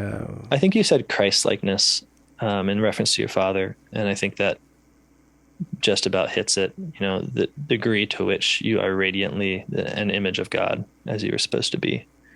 You might speak poetically of it and say something like it's the person fully alive, or the person living as he was created to live, or something like that. But yeah, it's a purity, not in the sense of like cleanliness, but in the sense of a transparency to your own ideal. So like, I am who I'm meant to be would be a statement that if someone could make that of themselves, you would say, I'm in the presence of something holy here. Holy from whole, holistic, health even comes from the same root. So someone who is self-evidently holy is transparently themselves, as opposed to struggling to become themselves, or failing to forcing you to agree to see them as they want to be seen. Or yes. Yeah. There's a good bit of that. Okay. So those are the fruits that are aimed at within a society. Well, if the fruits are changed and what we aim at is money, then we will have a different number of things that are valued, right? Or if the fruit is the domination of the material world over and against conditions of scarcity, then we are going to value another set of things, right? So you can imagine, for instance, in a world whose predominant desire was the extension of biological life, and so whose predominant fear was biological death, that you would enter into in a world in which medical advancement was the dominant value, and all happiness and success within that society would be judged according to its end. So even if this is an extreme case, right? But even if the way to successfully extend biological life was to put everyone into a hospital bed at the age of 30 and keep them there till 120 and then euthanize them. This, from the standpoint of what the desired fruit is, what's perceived as the goal, would be success. And we would point to it and say, look how we have improved. And so I'm not reducing what you're saying to that, because this is just an extreme point for clarity. But when we say something like, well, look at all of our ability to dominate the material world, or look at our ability to create wealth, we're positing a definite end to the human person. Like, this is who the human person ought to be, namely wealthy and able to dominate the material world. So then there's only two questions left. Is that in fact true? And is it all that the human person is for? So sometimes, or it does seem to me that the questioning liberalism means questioning what fruits are posited as the goal or the end of the human person, of the society. And I'm just getting increasingly cynical on the idea that it's wealth, because wealth doesn't seem to have the correlation with happiness that we would like. Yeah, well, for Gen Z, for the young kids, it's identity. It's this identity. That's the Sure. I think that's right. Yeah. the plane, more than wealth. I mean, they need enough wealth to look wealthy. We'll see as they age. I think the greed kicks in a little later if we can watch the baby boomers go from the 60s through their charismatic 70s and then to their greedy 80s. Then I'm sure that Gen Z will do that too. But Yeah, again, in and of itself is that's the fruit, like activism being a fruit. And even activism itself, I bring that up, but you have all these different activisms and they're all competing with each other. So there's not a unified activism other than, I guess, emancipation from hardship ends up being the goal. So then it becomes ridiculous where people start complaining about these things called microaggressions. They're building all these homeless encampments, trying to give the homeless housing, it turns out that these people are still dying there. They're still moving on. You know, they're not really fixing the problem. There's not an end goal. And so the project such as yours of enunciating the problems of liberalism and then showing what Catholicism offers and gives society, and then even, you know, arguing, depending on who's listening persuasively or not, that we're always already Catholic. You're kind of saying, and I see that a lot, like in the ex-Muslim community. Like they're basically just kind of Christian now. You know, they're just like this agnostic secular Christian, which is they've just kind of grown up in a different society and stuff.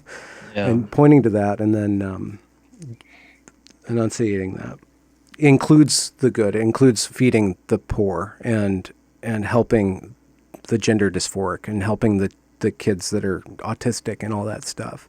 But it lifts all these individual intersecting oppressions into a higher unified goal that you humbly and proudly state as one thing, as God, you know. Yeah. Yeah. No, thank you for summarizing. I didn't mean to. You know, Christ said, I mansplained, I guess. There. What's that? Mansplained. Did I mansplain? Yeah, no, it's the only way you can splain. It's mansplain. Sorry, dude. Do it. Yeah, Christ said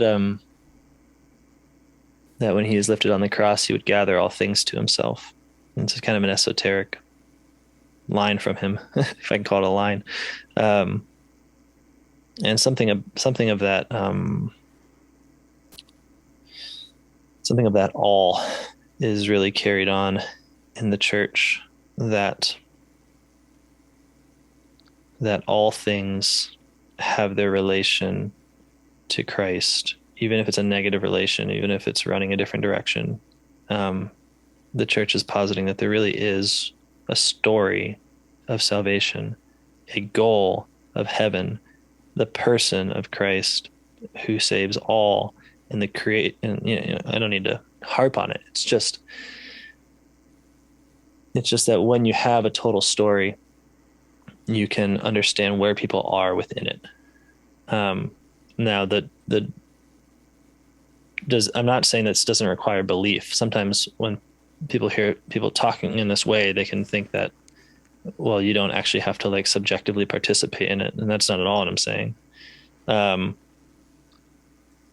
But the belief is in a universal story, right? It's not like a belief for me. And that's what makes Catholicism so difficult within liberalism, is at the end of the day, no matter how much we would like it, the Catholic is never saying, hey, I have this thing that's worked out really well for me, and I think it could really work out well for you too. But always does end up in this very bullyish position of saying, hey, here's something that you're neglecting, and I think it would make you happy to stop. Which is hardly a good line at parties, gotta say. Not in liberal society. No, but I think we're getting more in some paradoxical ways, more open to extremes. And so I think more open to the church.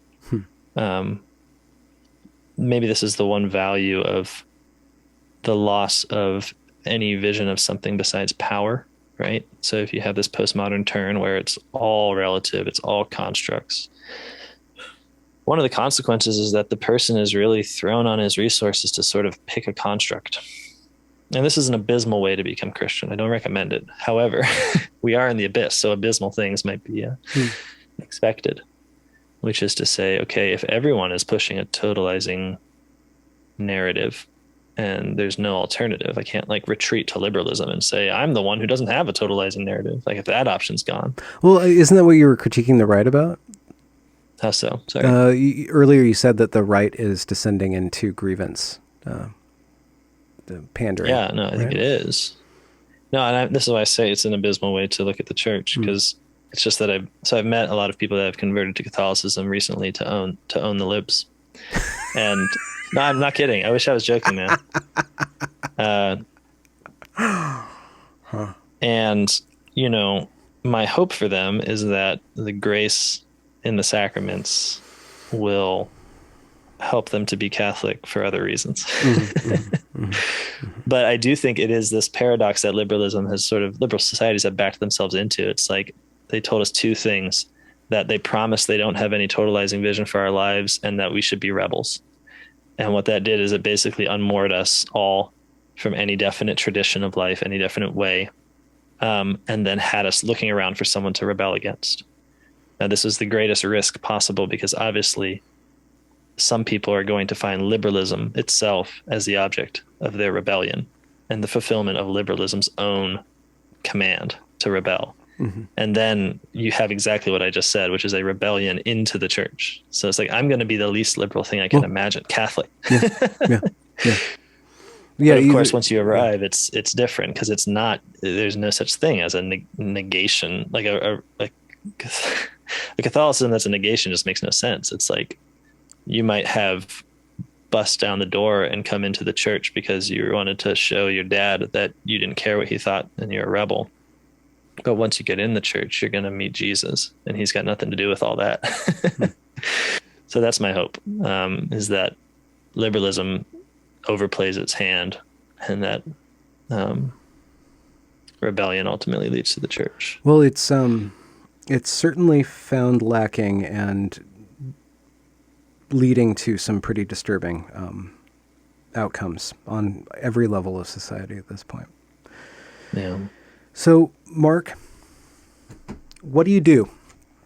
Plug your work. Can people connect with you? What's your project? Yeah. The New Polity. Well, I mean, you heard a little bit about it. We're all just theocratic nutcases over You here. guys are a little theocratic, little nuts too. Um, we just rest in the assurance that you're all theocratic too. You just don't know it. So what I do is I publish a journal called New Polity. Or I edit a journal, I should say, Mm. and um, and it can be found at newpolity.com, where we write about all sorts of things. Um, if you want to sum us up, we are um, anti-capitalistic, usually conservative Catholics who have a penchant for talking about money, sex, and power. um, where we think sex is a originally created resistance to tyranny, and so any kind of blurring of sexual difference is just a way to homogenize a human person, so he's more easily made into a slave. We think power is largely misunderstood, that in fact every instance of human action involves power differences, and that the work of justice and peace is ordering those power differences towards the common good, so that all power is used in the service of the weak, and no power is used for the sake of private gain. And then money, we think, is one of the trickier tools of tyrants. And we think that there are virtues or habits or ways of being and ways of using money that create kinds of people that we should long to be, and that there are ways of using money that create kinds of people that we should be ashamed to be. And on the side of admiration, we have the magnificent, the liberal, ironically, the old meaning of the word liberal, the generous and the almsgiving man. And on the side of things we don't want to be, we have the greedy usurer, the vicious hedonist. man. Yeah. Yes. Oh yeah. And so these are sort of our you might call them our hang-ups, but it's what we're about. And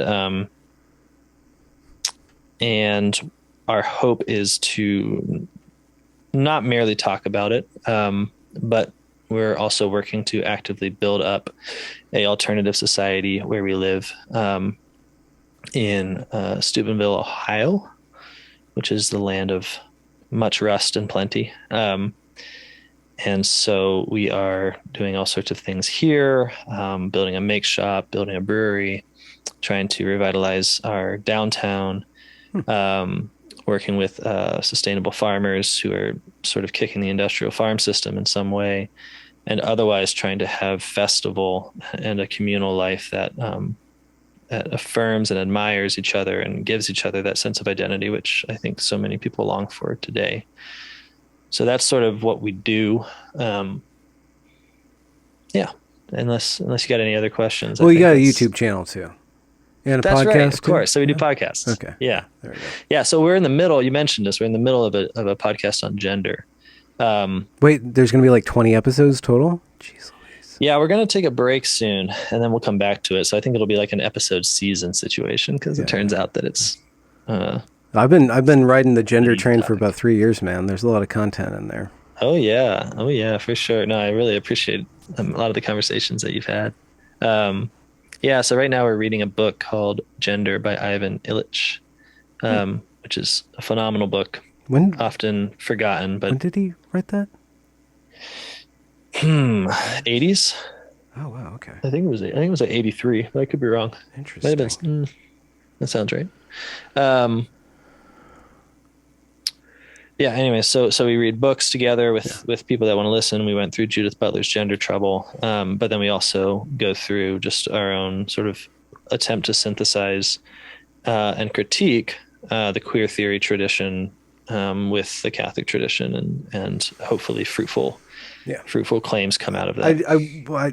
I would love to have another conversation with you specifically about that, because that's the one thing I'm waiting for you guys to actually define man and woman. Like, it doesn't seem like you guys haven't gotten there yet. You're setting up. I'm like, I want to know. Tell me. Give me. So I'm waiting for it. I'm expecting that, and then hopefully I can. Oh, it's gonna be awesome. We should have like fireworks when we do. Oh You yeah, a know? big gender reveal party. Like, get some balloons and. They're gonna reveal gender. Yeah. I do like, I have to say, I'm becoming more and more fond of the Aristotelian definition, which is that the male is the one who bears life outside of himself, and the woman is the one who bears life within herself, or the female is the one that bears life within herself. I don't think it's sufficient, but I do think it's a much more beautiful and interesting beginning than a lot of the other, because I don't think it's just like a biological reduction to say that. Like, to say I am the one who bears life outside of itself is not to say something like rote about like Yeah, gonads. you're the ejaculator, and she's It the doesn't menstruator, quite the have that birthing ring. person. Yeah. So I like that, but yeah, that should be coming up. Yeah. I don't think that particular conversation can avoid becoming mythological. I think ultimately the resolution of gender is in mythology. That's my contention. It's always been my contention. Yeah, man, that's awesome. It must be, right? Because anytime someone just goes and tells you what it is, you just are like, yes, and you know what I mean? Like, it's not even that, like, even, I'm getting more sympathetic for the queer theorists where they're like, it's just this big social construct of the power thing that you do. And it's like, yeah. And because it can't just be that, like, what is being constructed? And I feel a similar way about like just purely biological arguments. Like, it's just what science says it is. It's, you're making female gametes. It's like, yeah. And because it doesn't seem to be what we're writing poems about and what we're all losing our minds over right now either. No. We wouldn't be fighting over it so much and investing so much in it if it didn't have a absolute ground level reality to our life. You're totally right. And there's all these different, again, 3 years, I have more to go. So Sure. I would love to have you and your, what's her name? Maria Brandel. Maria Brandel. Is she an author as well? You guys are doing great. I just want to plug that anybody interested in the gender conversation, you guys are doing phenomenal work going through the queer theory. And then I feel that you guys are going to move into positive territory, and it's really difficult to get to the positive territory. Because again, just like Catholicism, it's like, well, no, we believe something. It's something you actually have to believe and participate in. It's not something it's just your body or and what society tells you. I'm sure you found this, right? That it's always easier and flows better to say what's not true and what seems to you to be ridiculous. And then it's when someone says, okay, well, what do you think? That suddenly it's like, you were very wise to have a man and a woman talking about this, because you actually have to model gender. You actually have to have a man talking to a woman to actually see what's going on there. And you can't even really see it. You just kind of.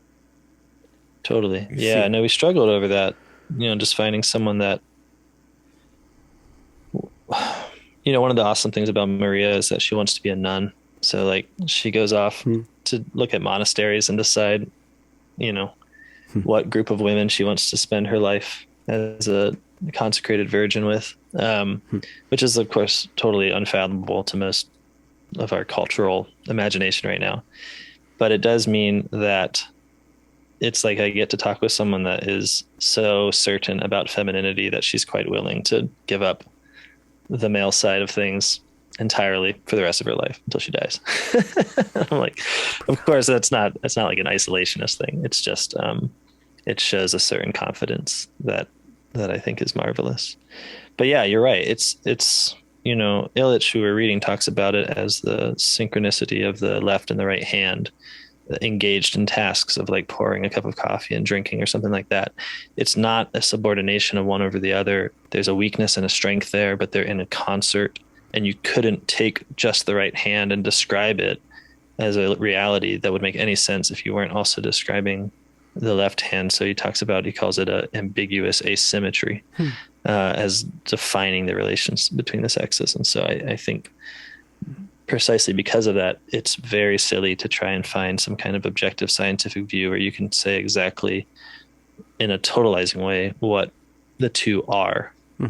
because you might say that, but then the relationship is construed differently from women construe the relationship of male and female Hmm. differently than men construe the relationship of male and female. So what you really have is a meeting of worlds that don't quite overlap. One might even call it a marriage, not a not a You're bringing up subordination or a sort of antiquated concepts just to define yeah. gender. But you're right. We should talk about that. We should if you'd Oh, I got a lot be out of willing, this. we should talk about that some other time. Absolutely. We should wrap up though, so the people Sure. who are listening can finish their dishes and go on with their lives, and I can go to Get work, it. and you can Thank you for go on. letting us So be your background noise for a little while. yeah, thank Appreciate you. it. Thanks for joining, and thank you, Marc. Thanks, Benjamin. Thanks for having me. I'm just gonna stop the recording.